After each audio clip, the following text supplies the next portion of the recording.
Баршаңызға қайырлы күн. Осындай сәукеле тортының жасалу жолын осы видеодан толықтай көре аласыз.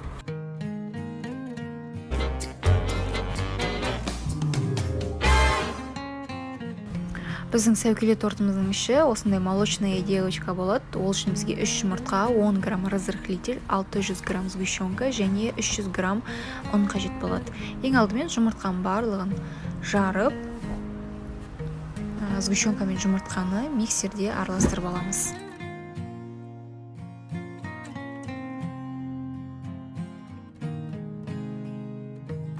Толықтай араластырып болып, ұнымызды қосамыз ситаның көмегіменен. Сосын 10 грамм разрыхлительді. Барлығын миксермен жақсылап айналдырамыз енді. Біздің тестамыз сұйық болып шығады. Пергаменттен ағып кетуі мүмкін, сол үшін шет-шетіне бортик жасап аламыз. Мен осындай бортикті 7 пергаментке жасап шықтым, яғни тестаны 7-ге бөлдім. Әр тестаға 3-4 қасықтан тестаны құйып, шпательдің көмегімен жақсылап жайып шығамын.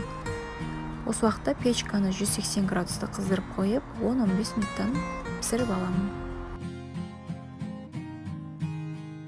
Тестаңыз осындай жұқа болып кетсе, кішкене 1-2 қасық қойып, тағы да шпательмен жайып шықсаңыз болады. Тура осындайдан бізге жетеуін шығару қажет.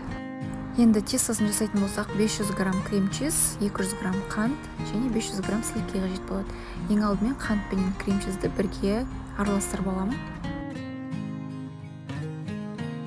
Екеуі бірге араласқан соң сливкиді құятын боламын. Сосын барлығын миксердің жоғарғы жылдамдығына қойып, қою болғанға дейін айналдырамын. Біздің крем дайын болды, қоюланды.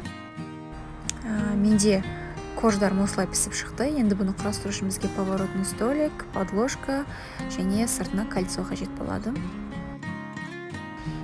Енді тортты құрастыратын боламыз. Ең алдымен коржды қойып аламын және оның үстіне осылай кремді жағып кете берем. Кремді өз қалауларыңыз бойынша жақсаңыздар болады. Өйткені біреулер көп крем болған ұнатады, ал біреулер аз крем болған ұнатады. Соған қарай өздеріңіздің қалауларыңыз бойынша кремді жақсаңыздар болады. Қазір торттың барлығын толықтай құрастырып болған соң, біз тортымызды тоңазытқышқа кем дегенде 2 сағатқа жібереміз. 2 сағаттан соң ғана алып шығып, сыртына мастиканы қоятын боламыз. Және біз мастиканы бұл торттың бетіне бірден жауа салмаймыз. Бұның сыртына арнайы крем жасаймыз қазір, шоколад пен сармайдың көмегімен.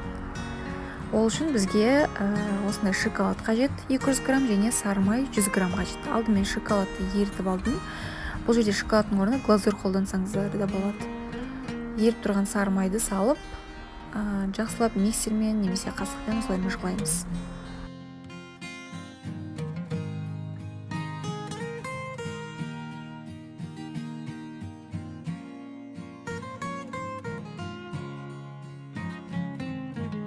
Бізде осымен дайын болды, жақсылап бір-бірімен араласып кетті. Сармай мен шоколад. Енді тортты тоңазытқыштан алып шықтық.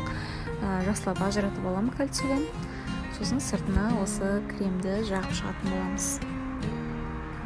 Ең алдымен сыртында қалған кремдердің барлығын қырып алып тастаймын. Өйткені қазір бізге сармай мен шоколадпен араласқан кремді жаққан кезінде бізге кедергі жасамау керек, ішінде крем араласып кетсе дұрыс қатпай қалады. Енді торттың сыртына обтяжка жасағандай, осылай біртіндеп шпательдің көмегімен немесе лопатаның көмегімен жағып шығамыз.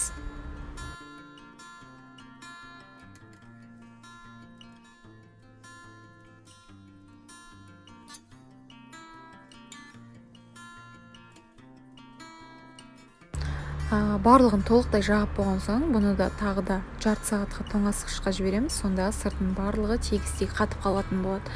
Сосын барып сыртына мастиканы қоя беруге болады. Енді біз мастиканы дайындайтын болсақ, ең алдымен қолды жақсылап тазалап аламыз, өйткені кез келген заттар мастикаға бірден жабысады. Менде бұнда 500 грамм мастика, астында силиконовый коврик және қолымда силиконовый оқтау. Егер де қолыңызға жабысып жатса мастика, онда крахмалдың көмегімен жайсаңыз болады. Так, мастиканы жаюдың еш қиындығы жоқ, тура қамыр тәрізді жайып шығамыз. Мен толықтай барлығын жайдым.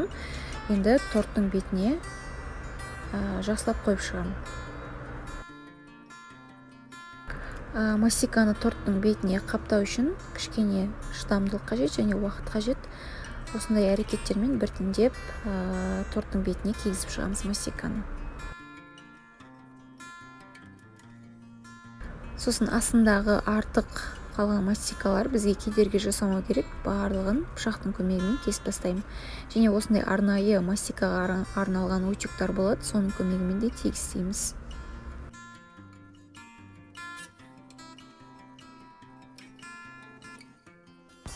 Осымен бізде мастика толықтай қапталды торттың бетіне. Сәукеле жасау үшін бізге қағаздан осындай конус жасап алу қажет болады. Және ақ мастика, менде бұл жерде шамамен 200 грамм мастика.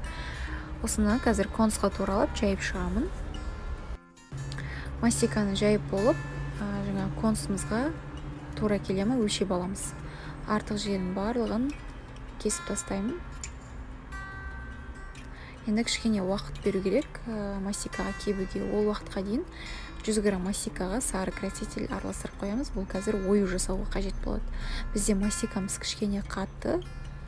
Сол кезде конустың сыртын осылай толық қаптаймын. Еш қиындығы жоқ.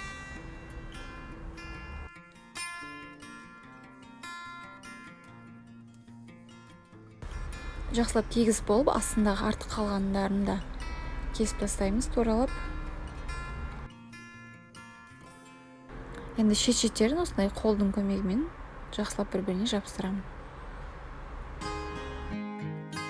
Менде астыңғы бөлігіне кішкене мастика жетпей қалған, соны да жаңадан қырқып алып біріктіріп жіберемін. Енді бізге сәукеле торттың сыртына осындай неше түрлі оюлар қажет болады. Ол оюдың бәрін осы молдтың көмегімен жасайтын боламыз. Бұны молдпен оюды шығарып алу еш қиындығы жоқ. Мен арнайы мастиканы дайындап қойдым сары красительге қосып. Енді осы молдтың бетіне мастиканы қойып шығарып ала береміз. Егер де қолыңызға жабысып жатса, онда крахмалды қолдансаңыз болады. Менің қолымдағы молдта неше түрлі оюлар бар. Кез келгенін шығарып ала берсеңіз болады. Мен бүгін тек қана бірнеше түрін ғана қолданып жатырмын. Өз қалауларыңыз бойынша кез келген оюды шығарып, сәукелеге жабыстыра берсеңіздер болады.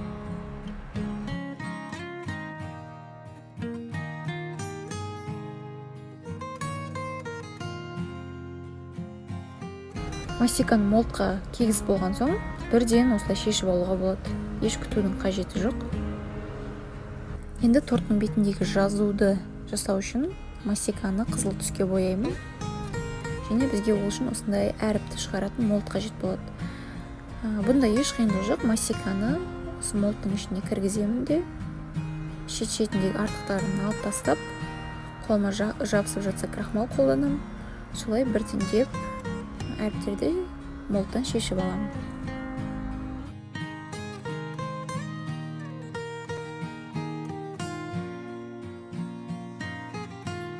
Біздің сәукеле тортымыздың бетінде сәукеленің жанында білезік тұрады. Сол білезікті жасайтын боламыз қазір мастикадан. Осындай 4-5 жасап аламын да жай ғана қайырып қоямын. Енді оюлардың барлығын біз кондуринмен бояймыз. Яғни кондурин бізге золотистый түс береді. Ешқандай судың қажеті жоқ. Құрғақ күйінде кесочканың көмегімен бетін осылай бояп шығамын. Бізде енді сәукеленің бетіне осы оюларды жабыстырамыз. Ол үшін жай ғана су қажет және кесочка қажет. Кесочканың көмегімен сәукеленің бетіне суды жағып, оған жаңағы дайындаған оюларды біртіндеп жабыстырып кете береміз.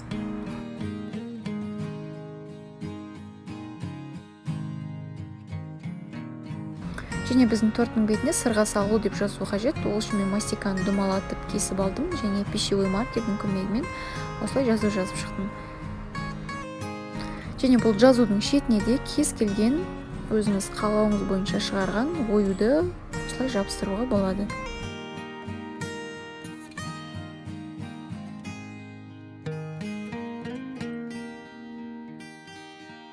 Енді торттың бетіне жаңағы сәукелелерді орнату үшін алдымен сулап аламыз.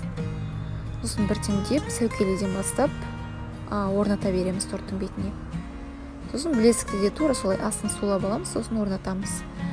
Біздегі сәукелеміздің жоғарғы жағына дайын үкіні жабыстыруға да болады. Және мынау біздің сырғаларымыз. Және әріптерді жабыстырып шығамын. Астын сулап. Және осы шетіне сырға салу деген жазуды жабыстырамыз. Сонда әдемі көрінеді шетінен жабыстырылса. Және торттың астыңғы жақтарын кез келген оформление жасауға болады. Мен бүгін осындай жай ғана мастиканы 4 бұрыш қылып кесіп алып, олардың сыртын кондуримен золотистыға бояп жабыстырып шықтым. Сіздер де тура осындай декор жасасаңыздар болады. Осымен біздің сәукеле тортымыз дайын. Торт ұнады деп сенемін.